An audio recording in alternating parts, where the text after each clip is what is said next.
Sometimes one bolt is enough. Look at that star. Strange. It's moving. Steady, silent. Too steady for a star. And faster than any bullet a human ever fired. That's not a star. That's a satellite. We got used to them long ago. Now, when we look up, we barely notice them. But there aren't 5 of them, or 10. Right now, above your head, thousands of these points are moving. A whole swarm, a whole layer, almost invisible. And the world we know rests on it. And all of it began with a single object. The distant autumn of 57, 80 kilograms of metal, able to do almost nothing, except send a steady, indifferent signal back down to Earth. The first thing built by human hands that did not fall back to Earth, didn't burn up, didn't vanish. It stayed up there, high above, one object in the whole sky. In the evenings, people stepped into their yards and tipped their heads back, just to watch a single point of light crawl slowly among the stars. Not fear, not dread. Something closer to quiet wonder. Then, in that faraway time, we looked down on our own planet for the first time, and we didn't yet suspect that one day we would depend on it. Decades passed, one point became a layer. First, voice moved through it, not through a cable under the ocean, through the sky. Then, a picture, live, in the same second, from the other side of the Earth. Then we learned to look back down from up there, roughly, unevenly, and then sharper and sharper. We saw the Earth whole, its clouds, its typhoons, the rain that hasn't reached the city yet, but is already crossing the ocean toward it. Freeze warning out for south tip of Florida. Because of the pattern that we have in the atmosphere, there's that. Then came the thing almost no one notices. Shared time.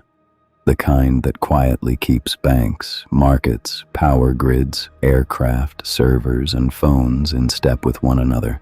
And that one point on the map that always knows where you're standing. None of it looks like space. It looks like an ordinary day. A tap of a card, the route home, tomorrow's forecast, a call across half the world. So a layer gathered overhead, almost impossible to see. It holds the familiar world together. And it does it so quietly that today you reached for it dozens of times and never noticed once. Running all of this by hand became impossible long ago. There are too many objects, tens of thousands, tracked, and millions of fragments, too small to ever see. So almost everything holds itself up, with no hands on it. People no longer fly the satellites by hand. They sit in front of screens and watch the orbit move on its own, as if it were a calm system, as if it had always been this way. The operator decides almost nothing now. He confirms what the machine proposes. Shift the craft, change the trajectory, avoid the pass, make it in time while there's still time. And all that calm silence rests on one thing. On a human pressing the button in time, and on there being enough time the next time too. For all of this to break, you don't need an asteroid. You don't need an explosion. You don't need an enemy. Sometimes one piece of scrap is enough, left up there half a century ago. A bolt that worked loose, a shard of an old rocket stage, a piece of metal the size of your palm that no one remembers. On Earth, it's junk. In orbit, it isn't.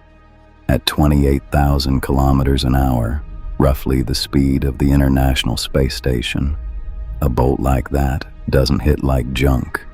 It hits like a shell, one satellite, a fraction of a second. And instead of a single object, thousands of fragments. After that, the first piece of scrap doesn't matter anymore. What begins is the thing Donald Kessler warned about back in '78. The fragments start colliding with each other, slowly at first, then faster and faster. Every fragment is now an object too, and every one of them starts the next collision. From here on, It can't be stopped. Each new collision breeds new fragments. Every fragment becomes a new threat. The cloud grows now, not by the day, by the hour. Maneuvers don't save anything anymore.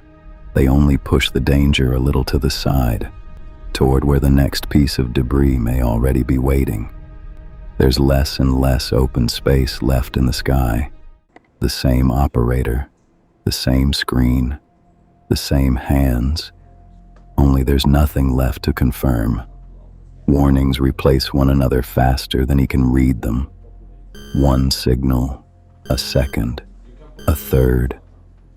They blur into a single wall of noise, and the man who was supposed to step in just watches. For a person on the ground, it looks like nothing. The blue arrow on the phone drifts off the road, by a meter, then more. A man stands in the middle of a city he knows, and for the first time in a long while, can't quite tell where he is. He can still stop, look around, ask for directions. But he stopped being the only one who trusted that arrow long ago.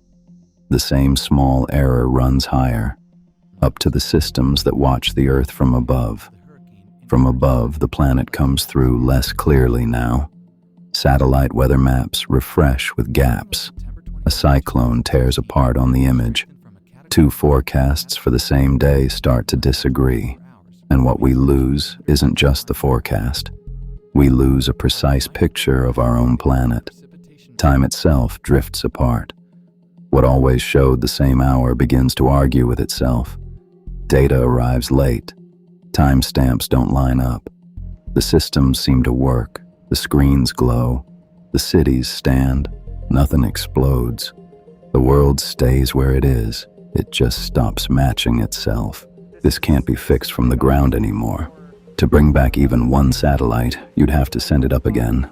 And up there, that same cloud. It would meet the new craft the way it met the old one. The workshop is on the other side of a wall we built ourselves, with our own hands, and never noticed closing. The sky hasn't gone anywhere. It's still there, just as dark, just as far. It just can't be used anymore. You can't go up the way you used to. The fragments will come down and burn up on their own someday. Some in years, some in decades. Some may stay up there far longer, and the people below will live under a sky that has become unreachable again. A child tips his head back. Faint streaks still crawl across the sky. Only now there are too many of them, and they don't feel like wonder. He asks why no one can go up there anymore. And for the first time in 60 years, the grown-ups have no short answer. Once, it was just a scientific instrument, a sphere with antennas, a signal in the night. Then, a way to speak farther, see more, know sooner. Then, a layer that brought the Earth closer to itself. But the more complex it became, the thinner it held. And when that layer begins to crumble, it isn't space itself that falls.